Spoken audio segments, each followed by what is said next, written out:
नमस्कार, उत्तराखंड समाचार में आपका स्वागत है। मैं व्याख्या चंदोला। सबसे पहले मुख्य समाचार। मुख्यमंत्री पुष्कर सिंह धामी ने चंपावत में किया स्कूल के नवनिर्मित भवन का लोकार्पण। आदर्श जिला बनाने के लिए योजनाओं पर काम करने का दिया भरोसा।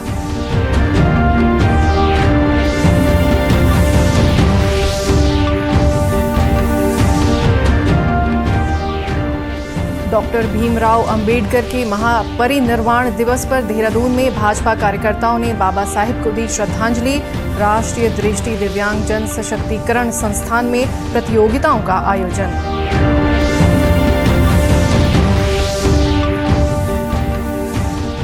रिजर्व बैंक ने नकद आरक्षी अनुपात में 50 आधार अंकों की कटौती कर 4% किया। रेपो दर में कोई बदलाव नहीं।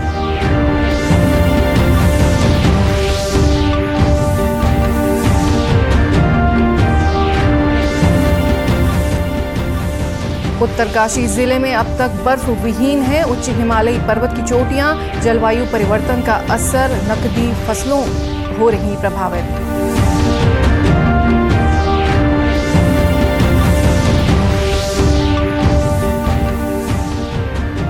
और गैरसैंण में कृषि व उद्यान विभाग कर रहा मशरूम की खेती का प्रयोग। युवाओं को स्वरोजगार के लिए किया जा रहा प्रोत्साहित। पायलट प्रोजेक्ट के तहत तैयार किए गए हैं मशरूम हट। अब समाचार विस्तार से। मुख्यमंत्री पुष्कर सिंह धामी आज अपने एक दिवसीय दौरे पर चंपावत जिले के लोहाघाट पहुंचे, जहां उन्होंने एक स्कूल के नवनिर्मित भवन का लोकार्पण किया। इस दौरान मुख्यमंत्री ने कहा कि शिक्षा वह साधन है जो व्यक्ति को बुलंदियों तक पहुंचा सकता है। उन्होंने कहा कि आज सरकार शिक्षा के क्षेत्र में बेहतरीन प्रयास कर रही है। सरकार ने नकल अध्यादेश लाकर भर्ती में हो रहे घोटालों पर रोक लगा दी है और सरकार जल्द कड़ा भू कानून लाने जा रही है। चंपावत को भी आदर्श जिला बनाने के लिए कई योजनाओं पर कार्य चल रहा है। वहीं दूसरी ओर मुख्यमंत्री ने संवाद कार्यक्रम में कार्यकर्ताओं और जनता की समस्याएं सुनी।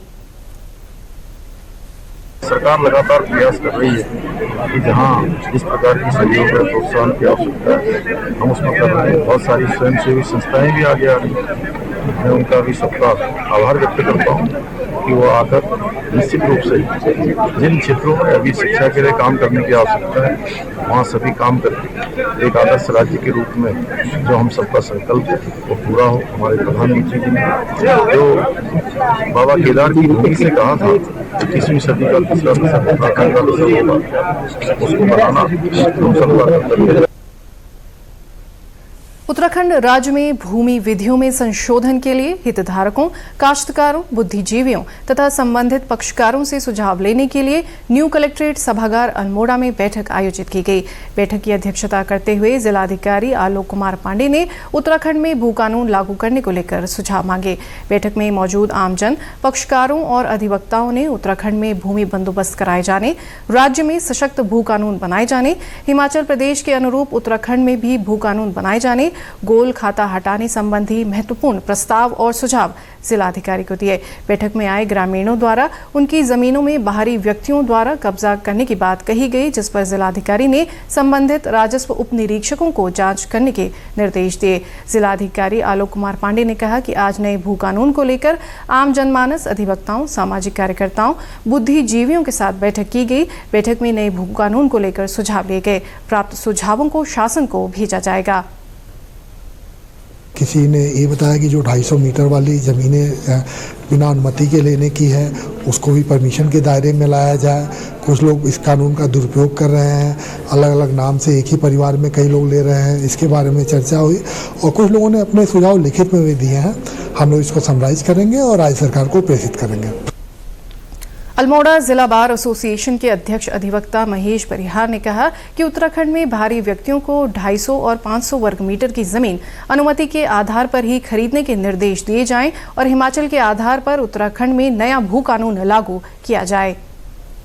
अभी तक जो सरकारों के द्वारा 250 वर्ग मीटर और 500 वर्ग मीटर की छूट दी है ज़मीनों की खरीद पर, तो मेरा ये मानना है, हम लोगों की डिमांड है कि 250 वर्ग मीटर और 500 वर्ग मीटर पर भी अनुमति से कोई बाहरी व्यक्ति ज़मीन खरीद पाए और हिमाचल की तर्ज में उत्तराखंड में भी भू कानून लागू किया जाए। राज्य बनने से पहले जो व्यक्ति यहाँ रह रहा था, व्यवसाय कर रहा था, तो वही उसी व्यक्ति को यहाँ ज़मीन खरीदने की अनुमति प्रदान की जाए। बाहरी व्यक्तियों को जो 12 एकड़ ज़मीन परमिशन से दी जा रही, उस पर पूरा प्रतिबंध लगे, कोई भी ज़मीन बाहरी व्यक्ति को नहीं दी जाए।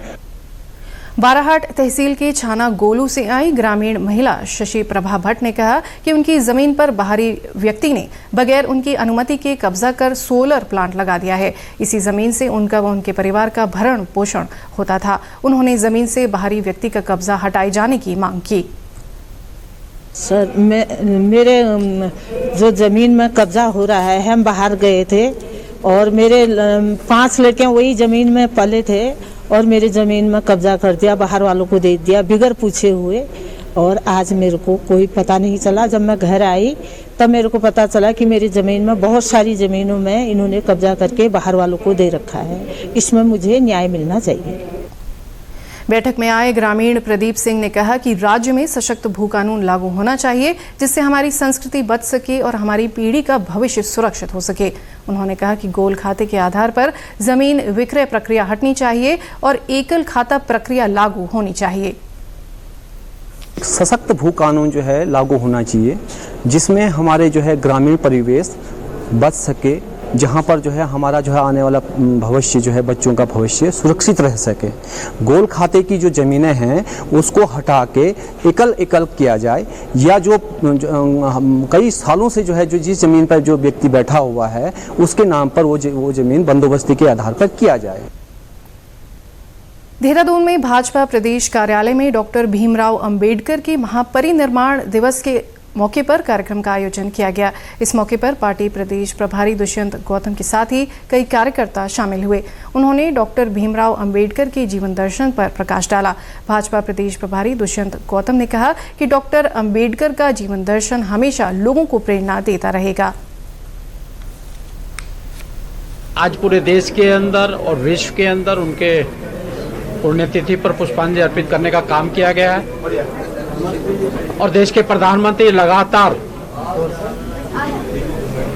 26 नवंबर से लेकर 26 जनवरी तक संविधान दिवस के रूप में मनाने का संकल्प लिया है। 2 दिन के पार्लियामेंट में डिबेट होने वाली है। डॉक्टर भीमराव अंबेडकर जी के देश के निर्माण में क्या योगदान रहा है उस पर चर्चा हो गई। उधर कोटद्वार में डॉक्टर भीमराव अंबेडकर के महापरिनिर्वाण दिवस पर आयोजित कार्यक्रम में क्षेत्रीय विधायक और विधानसभा अध्यक्ष ऋतु खंडूरी भूषण शामिल हुई। इस अवसर पर उन्होंने कहा कि हमें जीवन में डॉक्टर अंबेडकर के सिद्धांतों को अपनाना चाहिए। साथ ही उन्होंने क्षेत्र के लोगों को विकास योजनाओं की जानकारी दी। डॉक्टर भीमराव अंबेडकर साहब का महापरिनिर्वाण दिवस मनाया और साथ ही साथ शिवराजपुर इलाके में हमने किस तरह का विकास करने का प्रयास किया है वो भी जनता के बीच में मैंने रखा, चाहे वो सड़कें हो, गूल हो, आर्थिक सहायता के तौर पर कुछ जो हमारे कमज़ोर लोग हैं उनको मदद करने की बात हो। डॉक्टर भीमराव अंबेडकर के महापरिनिर्वाण दिवस के अवसर पर देहरादून स्थित राष्ट्रीय दृष्टि दिव्यांग जन सशक्तिकरण संस्थान में वाद विवाद प्रतियोगिता आयोजित की गई। कार्यक्रम में छात्रों ने संविधान पर अपनी कविताएं सुनाई। साथ ही पेंटिंग प्रतियोगिता भी आयोजित की गई। प्रोग्राम प्रोड्यूसर चेतना गोला ने बताया कि इस प्रतियोगिता में 3 तरह के कार्यक्रम आयोजित किए गए थे, जिसमें पेंटिंग, कविता व वाद विवाद कार्यक्रम शामिल है। उन्होंने कहा कि इस तरह के कार्यक्रम करने से छात्रों में निखार आता है, जिससे वे भविष्य में बेहतर करने की दिशा में आगे बढ़ते हैं।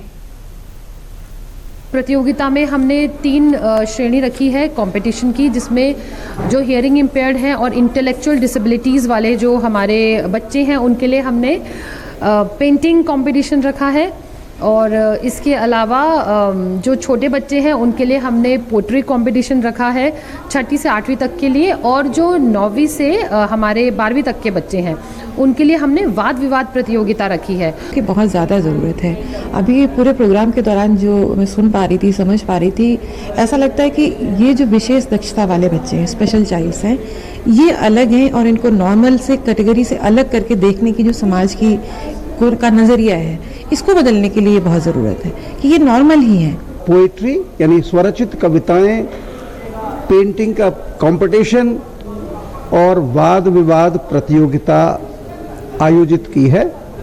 और मुझे लगता है पर्सनली कि ऐसे प्रोग्राम्स के आयोजन करने से हमारा समाज दुनिया भर में, क्योंकि हमारे पास एक रेडियो भी है, रेडियो हमारी आवाज़ को दूर दूर तक पहुंचाता है, हमें लगता है कि समाज में ऐसे कार्यक्रमों से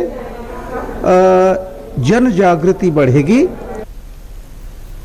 देहरादून के बाद विकासनगर के सिनेमा घर में पहली जौनसारी फीचर फिल्म प्रदर्शित की गई। इस फिल्म में गांव से हो रहे पलायन के दर्द और एकल परिवार की कहानी के साथ यहाँ की लोक संस्कृति के साथ ही जजोड़ा प्रथा का बड़े ही बेहतरीन ढंग से फिल्मांकन किया गया है। जौनसार बाबर की लोक परंपराओं को उजागर करती इस फीचर फिल्म के प्रदर्शन के पहले दिन सिनेमा घर के सारे शो हाउसफुल रहे। फिल्म को देखने पहुंचे दर्शक जहां एक और फिल्म को देखकर भाव विभोर तो हुए ही, साथ ही बड़े पर्दे पर अपने क्षेत्र और लोक कलाकारों को देखकर उन्होंने फिल्म के निर्माता निर्देशक का आभार व्यक्त किया। उनका कहना है कि ये फिल्म उत्तराखंडी सिनेमा के इतिहास में अपना नाम दर्ज करवा चुकी है। हमारे जो पहाड़ के जो बुजुर्ग लोग हैं उनको तो चलो अपनी संस्कृति का पता है, लेकिन जो हम यंगस्टर्स हैं, जैसे ये छोटे छोटे जो कलाकार हमने ढूंढे हैं जौनसार बाबर से, जिन्होंने बहुत ही अच्छा इसमें काम भी करा है, तो मेन यही रीजन था कि हमारे जो यूथ हैं, जो आज के नौजवान लोग हैं, जो क्या कहते हैं अपने कल्चर को भूलते जा रहे हैं, तो उनके प्रति हम एक ऐसी पिक्चर बनाएं कि उनको भी याद रहे कि यार हमारा कल्चर इतना रिच है और इसको हम लाइक प्राउडली लोगों को बता सकते हैं। मुझे तो बहुत प्राउड फील हो रहा है। एक्चुअली जो मेरे गाँव की बाट मूवी है, इसमें हमारे जौनसार बाबर की संस्कृति को दर्शाया गया है। और जैसे लोग आजकल पलायन कर रहे हैं, बाहर निकल रहे हैं, तो वो लोग अपने रीति रिवाजों को और अपनी संस्कृति को भूलते जा रहे हैं। तो इस मूवी के माध्यम से एक संदेश दिया जा रहा है कि मतलब जैसे आप बाहर जा रहे हो तो मतलब जो अपने रीति रिवाज है, अपनी पुरानी संस्कृति है, उसको भूले ना। ये पत्रकार बंधु, मैं पहले तो आपके चैनल का बहुत बहुत स्वागत अभिनंदन करता हूँ। और मुझे इस बात की खुशी है कि अगर 100-200 साल का जो अधूरा सपना था, अगर बॉलीवुड में जाने का पूरा हुआ है, तो उस रास्ते को इसी रास्ते से जाना चाहिए था। जिसका नाम गांव की बात है, उसने उसी तरह का अपना परिचय भी दिया है। और मैं कह सकता हूं कि गांव की जो बाट है वो कंप्लीट बंद है। आज मोटर बाहर से जाते हैं, सड़कें बनी हुई है, लेकिन इसने दिल्ली वाले के लिए, देहरादून वाले के लिए जो गांव के रास्ते हैं वो खोल दिए। बधाई देना चाहता हूँ करण सिंह चौहान जी के लिए, अनुज जोशी जी के लिए, और आग्रह करना चाहता हूँ जौनसार बाबर, रवाई, जौनपुर, हिमाचल, उत्तराखंड वासियों से कि ऐसी फिल्म को जरूर देखें। मैं कहता हूं कि सुपर से ऊपर की फिल्म है। कहीं ना कहीं एक तरफ ये जौनसार बाबर की जो संस्कृति खूबसूरती है, जौनसार बाबर की जो सांस्कृतिक विरासत है, जौनसार बाबर की जो संस्कृति में ऐतिहासिकता छुपी है, एक तरफ ये फिल्म उसको दर्शाती है। दूसरी तरफ अगर मैं ये फिल्म बोलूं तो जौनसार बाबर की जो खूबसूरती है, जौनसार बाबर में इतने सुंदर सुंदर स्थान हैं पर्यटन की दृष्टि से, उसको दर्शाती है।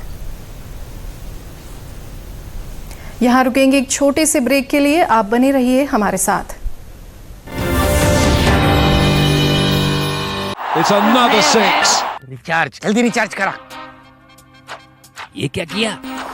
मैच तो गया। पेमेंट कैसे करेंगे? टोकनाइज कार्ड से। टोकन? हाँ, ऑनलाइन पेमेंट के लिए आरबीआई लाए हैं टोकनाइजेशन। एक बार कार्ड डिटेल्स, ओटीपी, सीवीवी डालकर टोकन जनरेट कीजिए। कार्ड भी सुरक्षित और बार बार डिटेल्स भरने की नो झंझट। वही सुविधा अधिक सुरक्षित। ऑलराउंडर वो की मैं।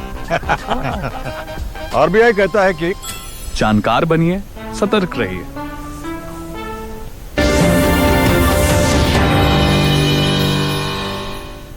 ब्रेक के बाद एक बार फिर आपका स्वागत है। चलते हैं अगली खबर की ओर। अब बात करते हैं रिजर्व बैंक की। रिजर्व बैंक की मौद्रिक नीति समिति ने 4 के मुकाबले 2 के बहुमत से रेपो दर को 6.50% पर बनाए रखने का फैसला किया है। इसी तरह स्थायी जमा सुविधा दर 6.25% और बैंक दर 6.75% पर बनी रहेगी। बैंक ने फरवरी 2023 से इन दरों में कोई बदलाव नहीं किया है। रिजर्व बैंक ने संभावित नकदी की कमी को दूर करने के लिए नकद आरक्षित अनुपात में 50 आधार अंकों की कटौती कर इसे 4% कर दिया है। इससे 1,16,000 करोड़ रुपए की अतिरिक्त राशि उपलब्ध होगी।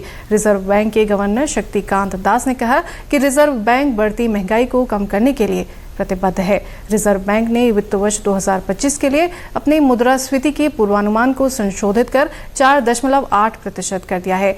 ये पिछले अनुमान से 0.3% अधिक है।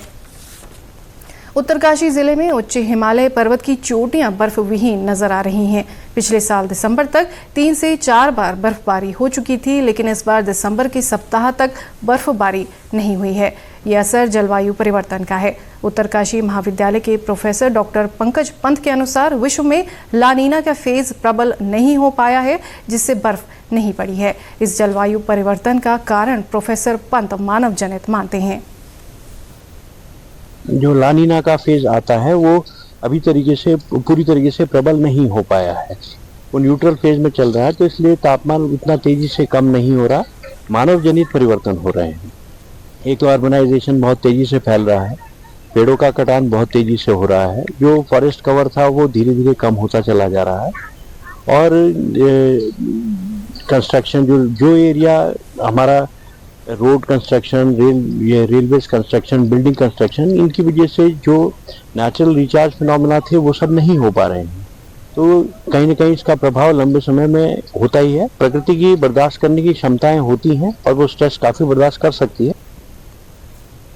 वहीं जिले के बुग्यालों में अब तक बर्फ की चादर बिछ जानी चाहिए थी, लेकिन ऐसा नहीं हुआ है। हर्षिल घाटी और गंगोत्री घाटी के आसपास की चोटियां भी अब तक बर्फ विहीन है।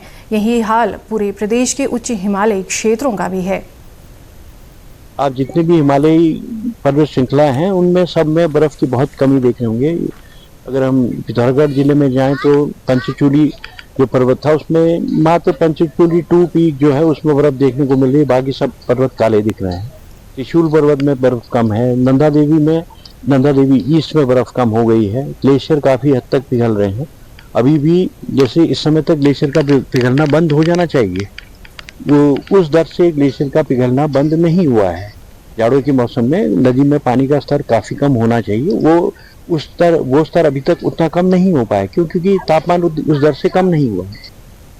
वहीं जलवायु विशेषज्ञ शैलेंद्र गोदियाल ने बताया कि उत्तरकाशी जिले में मौसम परिवर्तन की मार सबसे ज्यादा नकदी फसलों के काश्तकारों पर पड़ रही है। नदियों के जलस्तर पर भी इसका असर पड़ा है। मौसम का जो असर पड़ रहा है वो पहाड़ों की खेती किसानी भी तो पड़ेगा, लेकिन इसका असर जो हमारी नदियां हैं, जो ग्लेशियर घोषित नदियां हैं, जो हमारी जो बनों से जो निकलने वाली नदियां हैं, तो उन पे भी और जो स्रोतों पे इसका असर पड़ने वाला है बहुत तगड़ा। और जो नकदी फसलों के काश्तकार हैं, जो जहां असिंचित जो खेती होती है वहां बिल्कुल नमी नहीं है। और कुछ किसानों से मेरी बातचीत हुई तो उनका कहना था कि बिल्कुल जब मटर की बुआई जो है वो इसी कारण नहीं कर पा रहे हैं। जो नकदी फसल हमारी होती थी, मटर हो गया, हमारी कई प्रकार की जो नकदी फसल है, इसको जो है तैयार नहीं हो पा रही। और पिछले वर्ष की तुलना में इस बार जो है बारिश बहुत कम हो रही, क्या हो ही नहीं रही है। अक्टूबर की लगा लो, अक्टूबर से बारिश नहीं हुई थी अभी तक। पिछले वर्ष की तुलना में इस बार जो पिछली बार जो है आज तक 3 बार यहाँ बर्फबारी और बारिश हो चुकी थी, लेकिन अभी जो है कोई दूर दूर तक बारिश के आसार नहीं दिख रहे, जिसके कारण पशुओं के लिए जो चारा पत्ती की जो है बहुत दिक्कतें आ रही है। आज किसान जो अपने जो हमारी जो है नकदी फसलें, मटर हो गया, कई प्रकार की जो फसलें, इनको भी जो है सही उत्पादन नहीं हो पा रहा है। ये जो है बहुत बड़ा संकट जो है हम सबके सामने है।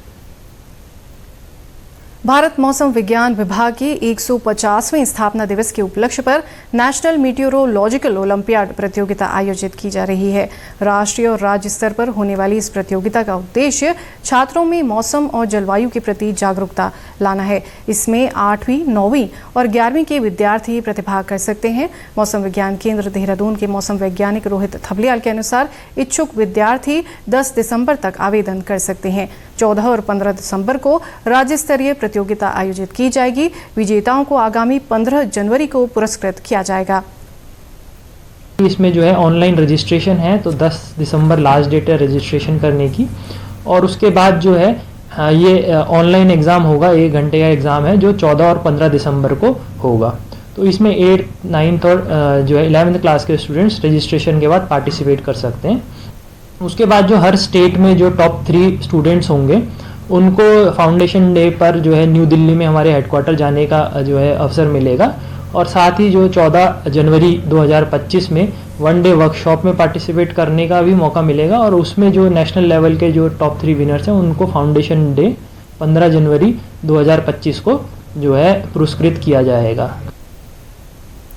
अल्मोड़ा में जिला खेल कार्यालय द्वारा आयोजित अनुसूचित जाति के अंडर 21 वर्ग के बालकों की मंडल स्तरीय 3 दिवसीय क्रिकेट प्रतियोगिता का आज समापन हो गया। प्रतियोगिता का फाइनल मैच नैनीताल और चंपावत के बीच खेला गया। चंपावत की टीम ने 4 विकेट से क्रिकेट प्रतियोगिता का फाइनल मैच जीता। इस प्रतियोगिता में अल्मोड़ा, नैनीताल, बागेश्वर, पिथौरागढ़, चंपावत और उधम सिंह नगर की 6 टीमों ने प्रतिभाग किया था। इस अवसर पर अल्मोड़ा के मुख्य विकास अधिकारी देवेश सासनी ने कहा कि राज्य सरकार खेल को प्रोत्साहित कर रही है और खिलाड़ियों का मनोबल बढ़ाने के लिए बहुत से टूर्नामेंट आयोजित किए जा रहे हैं। मैसेज है कि जितने भी स्पोर्ट्स प्रेमी हैं उनको एक बहुत कंड्यूसिव एनवायरनमेंट दिया जा रहा है, चाहे वो फैसिलिटीज़ हों, चाहे वो ऐसे टूर्नामेंट्स हों, चाहे वो कोचिंग स्टाफ हो। आप अल्मोड़ा में भी देख सकते हैं कि काफ़ी काम पहले भी कराया गया है, अभी भी यहाँ लाइट्स लगाई जा रही है। हम लोग बास्केटबॉल कोर्ट भी ठीक कर रहे हैं, बैडमिंटन कोर्ट, और एक हम यहाँ पे जिम भी बना रहे हैं इसी कॉम्प्लेक्स के अंदर ही। ये वही चीज़ दिखा रहा है कि हम जो स्पोर्ट्स की तरफ हमारी जो इमेज पहले रहती थी वो चेंज हो चुकी है और हमारा जो नज़रिया रहता था स्पोर्ट्स की तरफ वो बदल चुका है। वहीं जिला क्रीड़ा अधिकारी महेशी आर्या ने कहा कि भविष्य में भी इस प्रकार की प्रतियोगिताएं आयोजित कराई जाएंगी। तो यहाँ पर विजयी रही वो चंपावत रही। चंपावत नैनीताल के मध्य यहाँ पर मैच खेला गया और बाकी हर वर्ष खेल विभाग ये प्रतियोगिता ऐसे आयोजन करता रहेगा। प्रतियोगिता की विजेता टीम के खिलाड़ी विकास आर्या को मैन ऑफ द मैच और मैन ऑफ द सीरीज घोषित किया गया।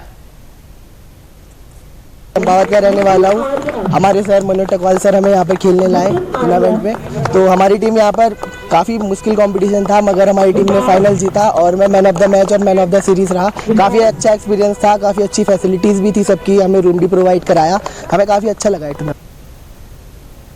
राष्ट्रीय विधिक सेवा प्राधिकरण नई दिल्ली के आह्वान पर आगामी 14 दिसंबर को गोपेश्वर में राष्ट्रीय लोक अदालत आयोजित की जाएगी।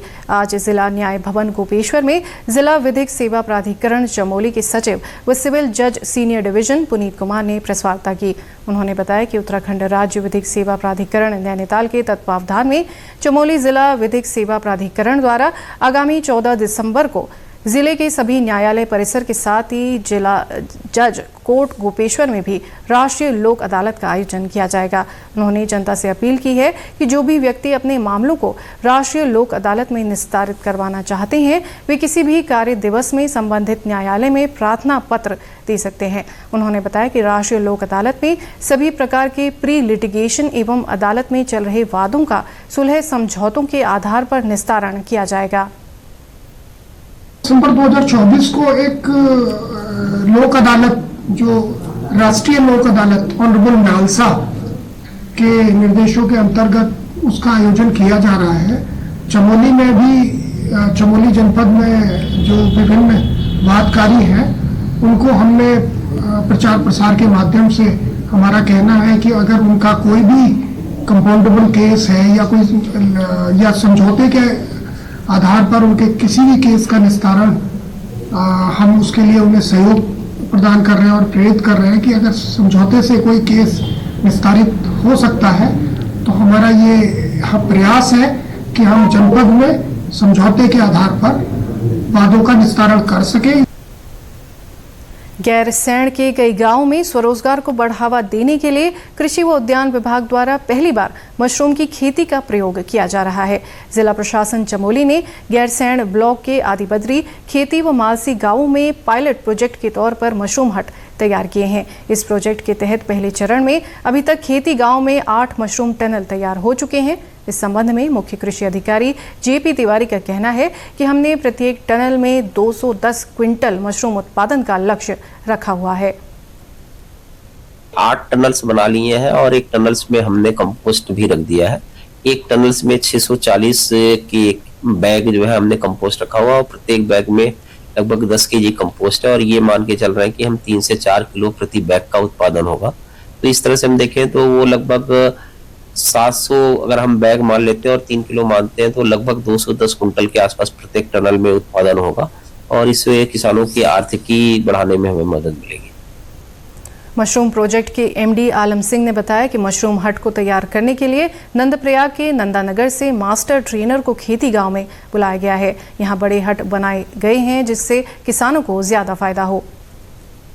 ये हट लगे हुए हैं सर, ये 32 फीट लंबे हैं और 18 फीट चौड़े हैं।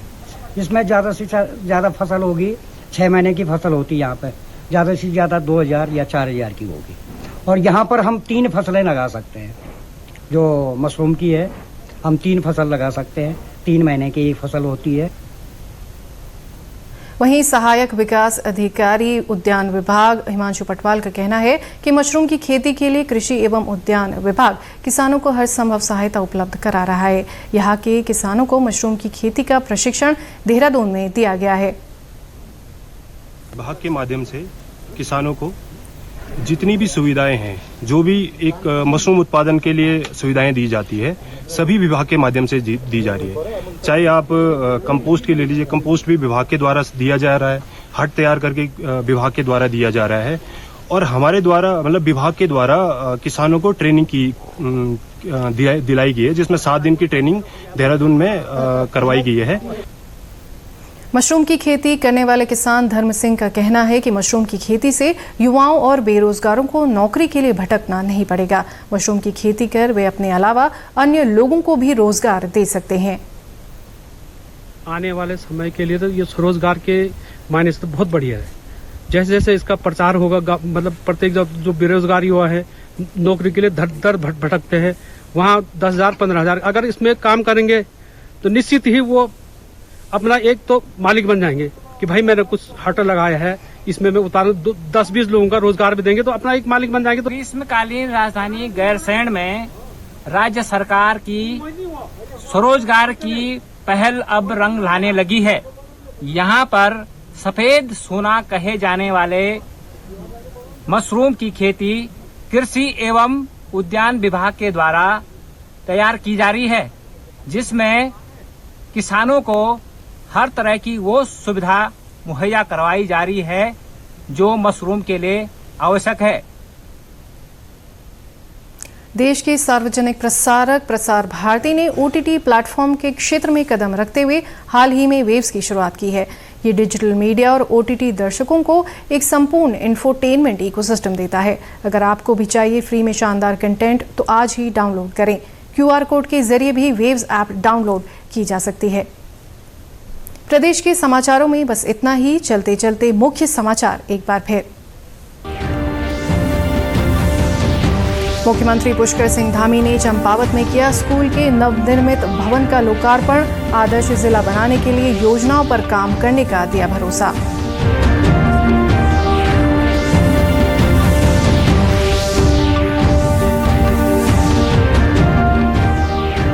डॉक्टर भीमराव अंबेडकर के महापरिनिर्वाण दिवस पर देहरादून में भाजपा कार्यकर्ताओं ने बाबा साहेब को दी श्रद्धांजलि।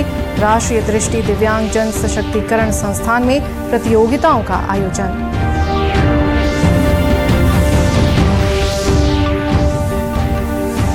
रिजर्व बैंक ने नकद आरक्षी अनुपात में 50 आधार अंकों की कटौती कर 4% किया। रेपो दर में कोई बदलाव नहीं।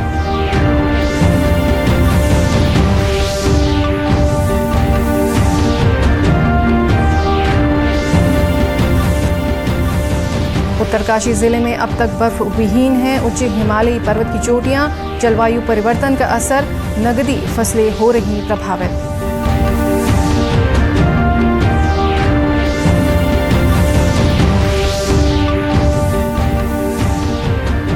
और गैरसैंण में कृषि व उद्यान विभाग कर रहा मशरूम की खेती का प्रयोग। युवाओं को स्वरोजगार के लिए किया जा रहा प्रोत्साहित। पायलट प्रोजेक्ट के तहत तैयार किए गए हैं मशरूम हट। प्रदेश से जुड़ी अपडेट्स के लिए आप हमसे सोशल मीडिया के माध्यम से भी जुड़ सकते हैं। हमारा X हैंडल है DD_News_देहरादून। हमारा फेसबुक पेज है DD न्यूज़ उत्तराखंड। हमारे YouTube channel DD news Uttarakhand को आप सब्सक्राइब करें और हमारे Instagram page DD news Uttarakhand को भी फॉलो करें। नमस्कार।